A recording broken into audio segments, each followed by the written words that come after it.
Si Dieu existe, il y a trois possibilités. Il est soit ignorant, soit incapable, soit malveillant. En restant rationnel et logique, on ne peut arriver qu'à cette conclusion. La raison à ça est simple.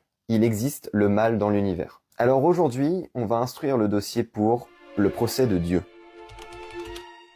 Présentons d'abord l'accusé. Qui est Dieu? Ou plus précisément, de quel Dieu je parle? Albert Einstein a posé la question suivante. Définissez d'abord ce que vous entendez par Dieu et je vous dirai si j'y crois. Je parle du Dieu décrit dans les religions abrahamiques. Pour être plus précis, il y a trois attributs sur lesquels l'Ancien Testament, le Nouveau Testament et le Coran tombent d'accord. Pour la base, Dieu est le créateur de l'univers et de toutes choses, bien évidemment. Le premier attribut, Dieu est omnipotent. Absolument rien ne lui est impossible. Il a le pouvoir sur toute chose. Il est tout puissant. Il peut faire tout ce qui est logiquement possible. Le second attribut, Dieu est omniscient. Il détient les clés de l'inconnaissable. Il connaît toute chose. Il sait à l'avance ce qui doit arriver. Il a la connaissance absolue sur tout ce qui est, a été et sera. Et enfin, le dernier attribut, Dieu est bénévolent. Il est miséricordieux. Dieu est amour. Il est bon envers toute créature. Il a la volonté intrinsèque de promouvoir le bien et d'éviter le mal. Pour ce dernier point, c'est au moins avec les croyants. Mais on verra que ça change pas le problème. Car ces trois attributs sont parfaitement incompatibles entre eux. Bon, maintenant, passons à l'accusation.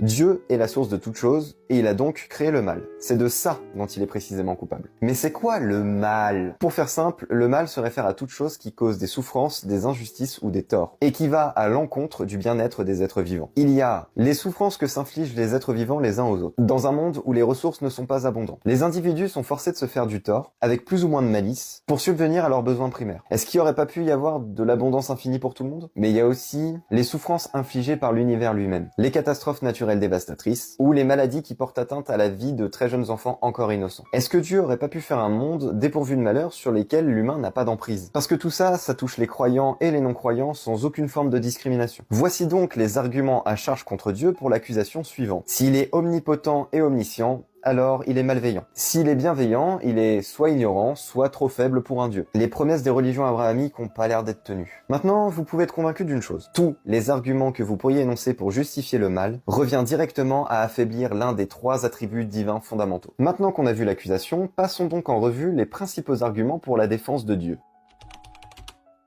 Le bien ne pourrait pas exister si le mal n'existait pas. L'obscurité, c'est l'absence de lumière, le froid, c'est l'absence de chaleur, etc. Dieu est omnipotent. Il est donc capable de créer un univers où les bienfaits existent sans avoir besoin des contreparties défavorables. On habite quand même dans un endroit où à tout moment, une météorite, un tsunami, un tremblement de terre peut me faire disparaître comme ça, d'un coup. L'immédiateté de ces destructions empêche de profiter du bien, surtout quand on est très jeune. Sauf peut-être si on accorde le paradis après. Mais si une vie éternelle au paradis est possible, c'est que Dieu est capable de créer un tel paradis. Donc, créer une dimension sans le mal, Dieu en a la compétence. C'est pas une impossibilité logique, comme créer une pierre qui serait incapable de porter, par exemple. Alors, si on est un Dieu bienveillant, est-ce qu'il serait pas préférable d'aller directement à cette étape? Ce serait plus optimisé. Oui, t'inquiète, je vais bientôt parler de toi.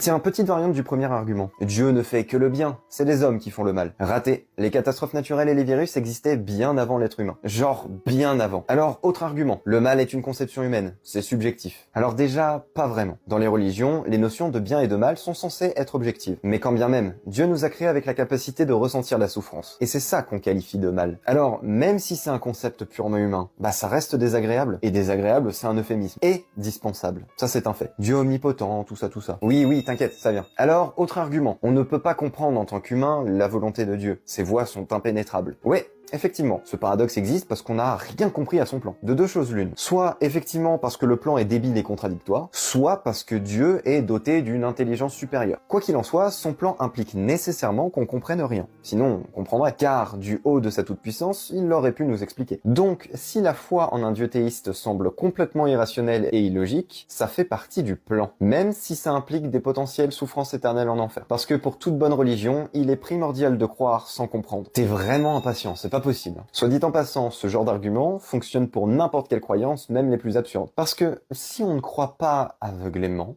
Dieu demeure soit ignorant, soit incapable, soit malfaisant. Mais c'est pas possible de se résoudre à ça. Alors comme je sens que ça vous gratte depuis tout à l'heure, que ça vous démange, il est temps d'invoquer le libre arbitre. Le saint, le glorieux libre arbitre. L'argument préféré de beaucoup de gens, qui revient encore et encore. Dieu, dans son infinie bonté, nous a généreusement donné ce don, afin qu'on puisse expérimenter nos propres erreurs pour devenir de meilleures personnes, afin qu'il puisse nous tester pour savoir si on est digne d'aller au paradis, au lieu de nous créer directement parfaits. Sauf que, je vais peut-être vous décevoir ou vous étonner, mais le libre arbitre, ça n'existe pas. Et ça, on peut le démontrer à plusieurs niveaux. On va d'abord parler un peu de science et ensuite on parlera de logique. Qu'est-ce qui se passe au niveau du cerveau humain? Eh bien, la totalité de nos décisions sont issues de la synergie entre trois facteurs. La disposition organique de notre cerveau est donc purement physique. On imagine un chaudron. L'ensemble de nos expériences passées et de nos souvenirs, qu'ils soient vrais ou faux par ailleurs, ce serait le contenu du chaudron. Et enfin, l'environnement direct lors de la prise de décision. L'endroit où le chaudron se trouve. Pour mon histoire de chaudron, c'est de ces trois facteurs d'où seront issus le goût et l'odeur de la préparation. Pour le cerveau, c'est de ces trois facteurs dont vont émaner la prise de décision. Et jusqu'à preuve du contraire, il n'y en a pas d'autre en jeu. Parce que l'ensemble des processus décisionnels peuvent s'expliquer à travers ces trois facteurs. Et ce, même s'ils sont issus d'un processus de méditation plus long. Mais alors, qu'en est-il de l'âme, un éventuel quatrième facteur? Eh bien, ce concept a plusieurs gros problèmes. Déjà, il n'est pas clairement défini. Il existe quasiment une définition différente par individu fan d'ésotérisme ou de spiritualité. Ensuite, l'âme n'est ni observable ni quantifiable. Beaucoup s'accordent à dire qu'elle existe. Mais personne à ce jour n'en a fait l'expérience empirique, reproductible et documentée. Et non, les voyages astraux et les EMI ne sont pas des preuves sérieuses. En fait, c'est même pas des preuves. Ces phénomènes ne font largement pas consensus au sein de la communauté scientifique et ne sont pris en considération dans aucun domaine d'études appliquées. Mais le sujet de la vidéo, c'est pas ça. J'y reviendrai sans doute dans une autre. Enfin, dernier problème, le concept même d'âme, il sert à rien. Bah oui, ça sert à rien de tergiverser parce qu'on sait déjà quels sont les facteurs qui déterminent une prise de décision. Certes, le comment ça marche reste complexe. Les neurosciences, c'est un domaine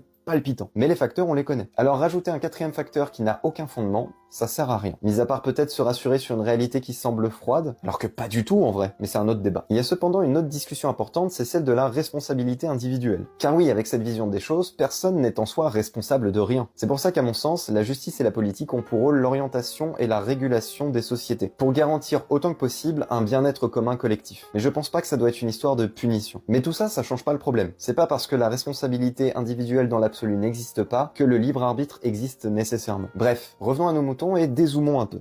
Le libre arbitre à l'échelle de l'univers, ça donne quoi selon vous? Eh ben, rien de mieux, voire même pire. À ce jour, rien ne permet de conclure que l'univers n'est pas purement matérialiste et déterministe. La totalité de l'univers n'est qu'un amas complexe d'interactions constantes entre des particules et des forces élémentaires. Des relations de cause à effet qui se jouent constamment, mais qui demandent une capacité de calcul telle qu'il nous est impossible de les prédire. D'où l'illusion de contrôle raisonné alors que notre cerveau est uniquement constitué d'échanges biochimiques. Mais théoriquement, c'est quand même possible de tout calculer. Comme si l'univers n'était qu'un vaste programme informatique. Généralement, cette idée déplaît, mais pourtant elle est plutôt rationnelle. Or, si l'univers est déterministe, alors par définition, toutes nos décisions et nos réflexions font partie intégrante de cette détermination. Mais peut-être qu'il existe des choses qui échappent au déterminisme. Mais ça se passe à l'échelle la plus petite possible, le niveau quantique. Des fluctuations peuvent y être observées sans cause déterminée. Et elles sont, jusqu'à preuve du contraire, aléatoires. On le sait parce que la seule manière de les prédire à peu près, c'est de manière probabiliste. Et si c'était pas probabiliste, on aurait pu se demander est-ce que ça vient d'une volonté. Manque de bol, c'est probabiliste. Un aléatoire sur lequel nous n'avons donc pas le contrôle, ne nous permet pas de dire que nous avons le contrôle dessus. Bah oui, du coup. Alors dans un univers en grande partie déterministe et en petite partie aléatoire, le libre arbitre n'a pas sa place. Mais de toute façon, on n'est pas obligé de rentrer dans des explications si techniques. Car si Dieu est omniscient, alors c'est impossible d'agir librement. Dieu connaît toutes choses, passé, présent et surtout futur. C'est l'idée même de l'omniscience. Mieux encore, il est souvent dit que le temps lui-même ne l'affecte pas, ce qui lui permettrait de percevoir tous les événements en même temps. Et ce simple fait enfonce encore plus le clou du déterminisme. Parce que ça sous-entend que nos actions et les décisions que nous prenons tendent fatalement vers un futur établi. Attention, ça ne veut pas dire que Dieu lui-même a écrit ou décidé le futur, mais simplement il a la possibilité de le connaître. Alors, si on peut connaître cette information, c'est qu'elle existe et qu'elle est accessible. Si cette information existe, c'est qu'elle est déterminée. Si mes actions sont déterminées dans le futur, alors elles sont une fatalité. Peu importe ce que je peux faire ou dire, ça ne changera pas les choses. Sauf si Dieu a fait une erreur, mais dans ces cas-là, il n'est pas omniscient. Après, si je voulais être un peu taquin, je pourrais dire que c'est Dieu qui a créé un univers qui ne laisse pas de place à l'autodétermination, comme on a vu avant. Donc dans les faits, si, il est pleinement responsable du futur. Il est tout puissant, il a tout créé, et il est omniscient, donc il connaissait déjà les résultats. Il a donc décidé de faire l'univers ainsi. Alors, pour conclure cette très longue partie, à notre échelle, le libre arbitre que nous chérissons tant n'est qu'une illusion. Et dans l'absolu, donc à l'échelle d'une entité divine, il n'existe simplement pas. Vous l'aurez compris, cette démonstration repose sur le paradoxe d'Épicure. J'en avais déjà parlé dans une vidéo au tout début de cette chaîne, mais je voulais vraiment faire une deuxième version pour approfondir les choses et surtout répondre à toutes les objections qu'on m'avait faites. L'occasion aussi pour moi de faire la synthèse et de clôturer cet arc de mon contenu. Alors, quel est le verdict du procès? Si Dieu est omnipotent, omniscient et tout bénévolent, alors comment expliquer le mal? Les tentatives de défense échouent à résoudre ce paradoxe sans compromettre au moins l'un des trois attributs divins.